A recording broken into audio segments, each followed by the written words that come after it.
একদিন দুপুরবেলা কৃষ্ণ ভোগ গ্রহণ করছেন না। রুক্মিণী দেবী ভোগ সাজিয়ে বলছেন, প্রভু আজ আপনি কেন ভোগ গ্রহণ করছেন না?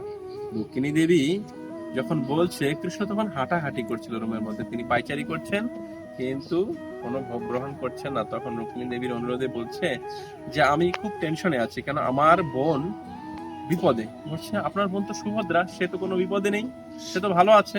বলছে না না, আমার বোন যে সুভদ্রা, সুভদ্রার স্বামী অর্জুন, অর্জুনের আর এক স্ত্রী হচ্ছে দ্রৌপদী। এই দ্রৌপদী রাজসভায়, সে তার যে রাজসভায় সেখানে ৮৬,০০০ লোকের মধ্যে দুর্যোধন বস্ত্র হরণ করছে। তারা পাশা খেলে হারিয়ে গিয়েছিল দুর্যোধনেরা, অর্জুনেরা ৫ ভাই। তো সেই হারার কারণে দ্রৌপদীকে তারা বাজি ধরেছিল, আর এই দুর্যোধন দুঃশাসন তারা দ্রৌপদীর বস্ত্র হরণ করছে। দ্রৌপদী এখন মহা বিপদে, তার এখন সহযোগিতা প্রয়োজন, কিন্তু সে ডাকছে না, তাই আমি সহযোগিতা করতে পারছি না। কিন্তু আমি বিশ্বকর্মাকে রেডি রেখেছি। একবার দ্রৌপদী, আমি যখন ঘুড়ি উড়াচ্ছিলাম, ঘুড়ি উড়াতে গিয়ে আমার হাতের আঙ্গুল কেটে গিয়েছিল। দ্রৌপদী তার দামি শাড়ি ছিঁড়ে আমার আঙ্গুলটা বেঁধে দিয়েছিল।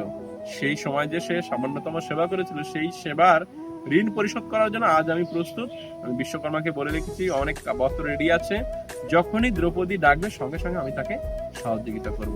তো দ্রৌপদী কি করলেন, এই রাজসভায় যখন তার ৫ জন স্বামী তাকে রক্ষা করতে পারছে না, তার বস্ত্রহরণ হচ্ছে, তিনি প্রথমে এক হাত তুলে হে গোবিন্দ, হে গোবিন্দ, হে বাসুদেব বলে ডাকছেন।